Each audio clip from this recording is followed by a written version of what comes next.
like that, and more this side, and it felt, I don't know, it felt great that creative part was there and they were working together. Oh, nice. Yeah. Nice. Yeah. I mean, like chunking and this reorganization, it was not in your mind before? Not exactly like that. I didn't think of some of the comparisons of how I could do it. Yeah, there's some new information. And my experience with this process is that you will, when you walk into your office, just start finding yourself doing something very different. And then one day you'll look back and you'll go, well, that's done. And I'm not even sure how exactly I accomplished it. That will often happen. Or it will become crystal clear in your conscious mind. I've had both things happen. The nice thing about this is you don't have to figure it all out yourself. Your unconscious mind, your creative part, helps you figure it out while you're not even thinking about it. Okay? Thank you very much. So, the steps are on page 17. You will be using all that you've learned, that sensory acuity, the conditional close.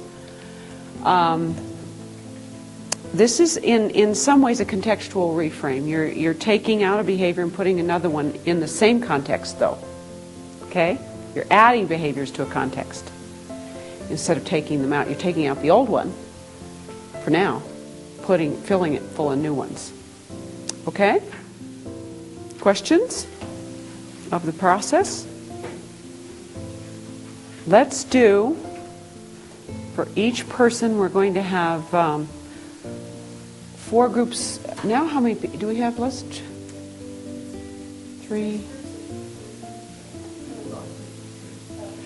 groups of 3. So we still are 5 groups of 3. And go to your old group and start wherever you need to either continue or do the new one. And we'll be here. How about 40 minutes? Is that enough time? Yeah. If you're in the group that has already finished the other one, and you've done this with all 3, throw in another one. Go around again. Because I'll tell you what, your creative part loves working. And the more work you give it, the better it likes it, because it can cross-fertilize ideas. Okay? Go have fun. See you in 40 minutes.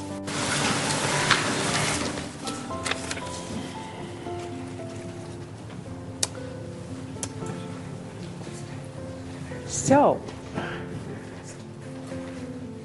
share with us your questions, your learnings.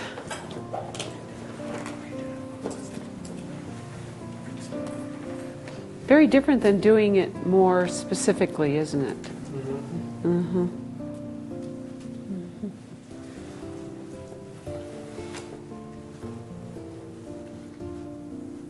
How are you all? Your unconscious minds are working very hard to come up with new solutions and directions and planning. Before we take a break, a couple of things. Yvonne, would you join me? And sensation. I was about Uh-huh. It's your birthday tomorrow. Yes? Tomorrow.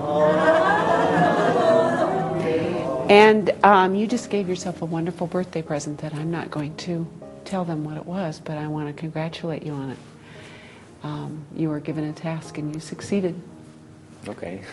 Are you aware of that? Yes, I am. Okay. So do this.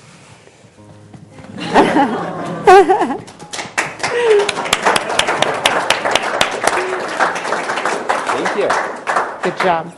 And you're not going to get out of it. Happy birthday. And as we sing happy birthday, look around at every person that you have learned from and who has learned from you. And they will go with you always. We will all go with you always. We'll be checking on you. We'll be checking. Okay. Like the story with the circle thing. Yes, it's there. Happy birthday to you. Happy birthday to you. Happy birthday, dear Ian. Happy birthday to you. And many more.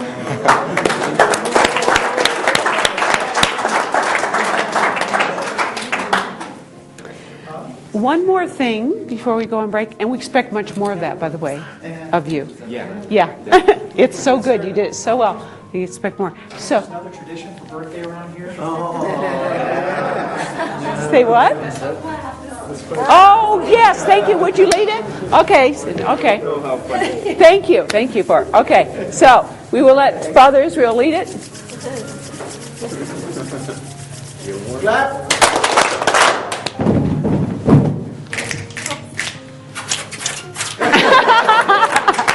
Thank you.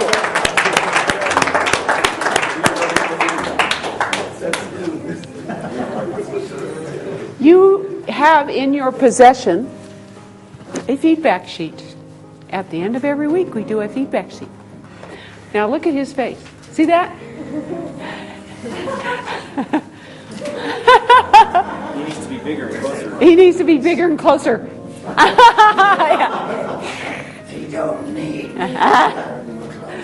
My suggestion is that you take some time during the break to fill it out, and and get it to Chris when break is over, or at a minimum,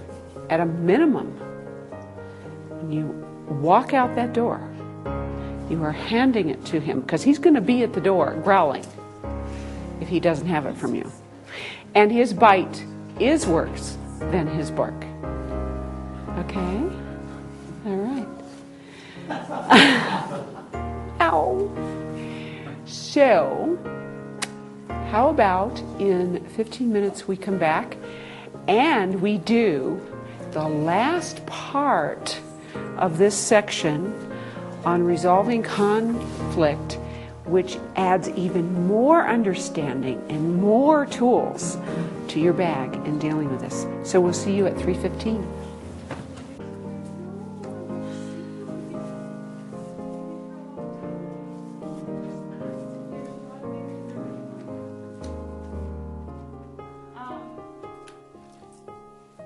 Chris and I took a walk earlier over to the post office and had a publication in one of the boxes, and I had to buy it. Read this headline.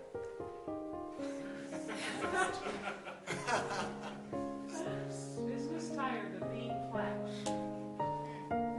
Given all that we learned in metabolic. Yeah. Just thought how wonderful. I heard someone speaking on television yesterday, and he said, we have to have urgent meetings in the fall. That's good. That is good. Wonderful. Wonderful. Okay, are we hooked up and ready now? Because I didn't have my mic on. Okay. So, we are going to be experiencing another process for understanding conflict.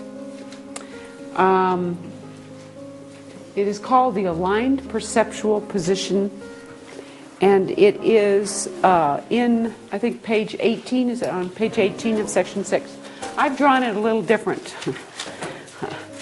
So let me go through it and then I will demonstrate it. As you remember, there are 3 basic positions from which to view all situations. Your own, or self. The other person's position, and an observer. Now this other can sometimes be a group of people, or your family, something like that. This process invites you to look at the situation from different positions. The first step is to start here in observer position. The first step is in noticing from this position, when you think about the situation, is the self that you see and the other that you see, is it equidistant from you, the observer? And do you know what? Very often, from observer position, when we notice something that's causing us distress, it's not equidistant. So yourself might be very close to you, and the others are farther away, or sometimes the opposite. So you can notice that, and your first step is to move self and other, or self and other, to equidistant from the observer position. Okay? You're going to be doing this in twos, by the way. A is going to be walking through this. B is going to give them the steps and ask the questions. So the person will make the self and other equidistant from observer. Then talk about the situation, describe it in third person terms. That's how you stay in observer position, if you remember correctly. So you don't talk about, well, I feel this way. You talk about she or he feels this way, thinks this, is doing this. So you describe the situation from third person position. Once you've done that, and the description, a lot of it's just for you. I mean, when you do this from third person, it really broadens your perspective. Then you move, notice the arrows here. You move to number 2, you move into yourself. And you get inside your own perspective, inside your skin, seeing it from your point of view. And you talk about it in first person. Here's what I want to have happen, my goals. Here are my concerns. Here's my positive intention in this situation. Anything else about it? What are your beliefs, your values around this whole situation from inside? Okay. Then you move to number 3. Again, you go back to observer. So you go observer to self, self back to observer. And then you say, given what I learned over here about this person, what new perspective do I have? Okay? Observer is also more or less a break state. You know, it's a way coming back to a safe place, disconnected place. After you've done that, you're talking to B about what you noticed with this new information having been over here. You then go to the other person's perspective. Imagine, be your good actor self. Remember yesterday, at the end of the day, how wonderfully you went into role as one part of yourself or one part of a situation. This is what you're going to do. You're going into the role of the other person. You are going to talk about these same goals and concerns, positive intention, etc., about the situation as in the other position you see it. So if, let's say that you are a woman and this is a man. Imagine when you're over here, you are the man. You're in men's clothing, you have men's center of gravity, which is different than women's. It's a little higher. You have their job, you have their family the way it is, everything that you can pack in. This is where B helps this person fill out this experience. And you look at this person over here from this perspective. You see them. Well, she's this way, and she makes me feel, or she does this, and I get upset. So you see that person from over here, as if you were really them. Then you go back here, number 5, back here to observer, bringing that new information, the new perspective, and you help from this position this person generate new possibilities for interacting. And you coach them a little bit. I'm seeing some knitted brows. You will experience this. So as I demonstrate it, it will become clear. Once you've coached some new possibilities for self to take, you have her do it here